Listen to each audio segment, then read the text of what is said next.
Thanks for joining me for setting and tracking professional goals. We're not playing soccer, we're talking about classrooms, setting our goals, what we're going to be working on this year. And I'm really excited to share so many different resources that I found tied to setting and tracking your goals with technology. And hi, everybody. I am Meg Ormiston. There I am on a phone or whatever I'm on. I'm here to help you. And you are always welcome to email me, Twitter me, ask any questions. We know, just like in our classroom, that everybody's kind of all over the board. You might be a super power technology user. You might be still someone that says, I'm not sure how to use Google. So you are always welcome to send me any questions or comments. The most important thing about this is selecting your goals. It's not about the technology, it's not about the organization, it's about the goal setting itself. And that's the absolute, we want to put most of our energy. So we really, at any moment during this presentation, stop, restart. But selecting the goals is the key. So a couple of tips to think about is set your goals and I love this. Your gifts will take your places that will amaze you. And I thought that was great. And it is so hard in the classroom to focus and set goals. It was funny because this template, I'm going to go back for a minute. This template with everything going on just made me think of the kind of the chaos that is part of teaching today and the joy. But there's so much going on. We have to get very, very specific when we are setting our goals. And we have to make sure that when we set a goal, that it can be measured. How do we know we're moving toward that goal? How are you going to be measured is as important as setting that specific goal. Don't worry about the technology. Don't worry about that at this point. What I really want you to do is really think about your professional practice and what goals that you want to work on. Then the next step in most schools is to discuss your goals, usually with your administrator. But in some, I work with schools all over the world, and it's interesting how this goal setting process is done. In some cases, it's with a department chair. In other cases, you start with your mentor teacher, and then you kind of get it focused. It's very interesting. So you have to kind of know your system and know who you need to discuss your goals with. That is the absolute key, is to know who needs to be part of the process. And then we have to make sure everybody agrees on the goals. All right, conferencing about the goals. Again, be as specific as you can. So whoever is at that conference, and it just really depends on how your system is set up.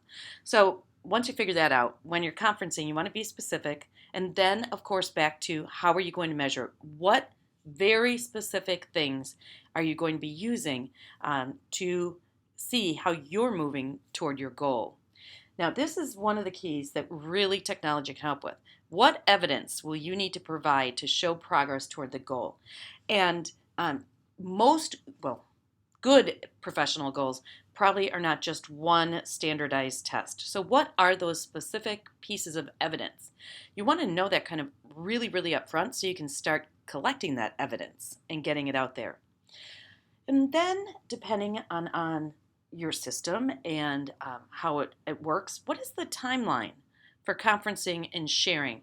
I sure hope it's not a meeting at the beginning of the year and a meeting at the end of the year. What is the timeline for the conferencing? What to expect? That'll help you in your planning to know what you need to be kind of gathering along the way. The whole mission of this segment is to give you time-saving tools to be gathering that evidence as you're going through to the process of that goal. We don't want to wait till the end and have like a big old binder of stuff that you shoved in there all year. We want to be kind of organizing as we go. That's kind of the key. The whole thing is organizing the process. And now I'll let you think about technology. But what I want you to do is, before we jump into technology tools, there's a lot of different tools, but before we jump into the tools, I want you to think for a minute, go back and really think about those goals. What are the goals going to be? So pause me, set kind of those goals, because that'll help you think through this next piece of the organization of it. All right. Well, welcome back if you did pause. Collaborate using technology. Remember, this is a process. Goal setting is a process that we're going through, and then keeping track of the evidence. It should be an ongoing, not a one-time thing. And you want to share your progress along the way. So it doesn't always have to be a face-to-face meeting. We can go ahead and leave comments back and forth. We can pose questions. We can look at sample evidence as it's being collected instead of waiting till a final project at the end or something like that. Now, Google Drive is where what we're going to be talking about, but you could do the same thing if you are still in the world of Microsoft. You can do a lot of the same thing, but you'd have to do your sharing usually through email and attachments. Google Drive makes it easier to share your documents. In the sharing piece, that we have a whole series of segments on Google Drive. So if you need some help with sharing, you can jump over there and those segments can help you with that. Now, this looks very simple, but again, I don't want to reinvent the wheel. And so what I did is I went out and I found a template in Google Drive that was the Danielson framework for teaching template. You certainly could sit down and type that whole thing out, but of course I'm always like, why? We don't want to start from scratch, So let's take this and build on it. And that way, if you have something set up like this, and of course you might be using the Marzano framework, you might be using something else. Doesn't matter. If you have something set up like this, then what you can be doing as you're going through your year is just continuing adding to this collection. So you don't have to think, 5 minutes before you're going into your goal setting meeting, where's my evidence? Here it is, and you're collecting it on an ongoing basis. I found another one this is from USD 305 Special Education Teacher Survey. And so this is another one that was out there. And so again, know your expectations from your administrator. What are we going to be tracking? What are we keeping track of? What evidence does the administrator want to see when everything is done? So this is an example of Google Slides. Excuse me. It is Google Sheets. Google Sheets, and that is basically a spreadsheet, and it's just keeping everything in kind of one place. So this is a spreadsheet, this is an example of a spreadsheet, but this is another way to collect information that will eventually end up in a spreadsheet. So what's cool about Google Form is as you create the form, Google is setting up that spreadsheet behind the scenes to organize all of your information. So this is a very simple form. Again, I found this on the Google templates, and you find those in your Drive under More, and then I think Even More, and then you have to search for a template. And then once you do that, people have made these public. The cool part about this one, for example, is around the Danielson framework. Awesome. But you might need to modify it a little bit. Once you make a copy, always make a copy of anything that you get out of a template. Make a copy, and then you can modify it. Change the questions to whatever you want. So here I'm thinking of an evaluation organizer. Call it whatever you want. But you might make your own template for this, or your administrator might give you a template like this. And so here it is. It's 15-16 school year.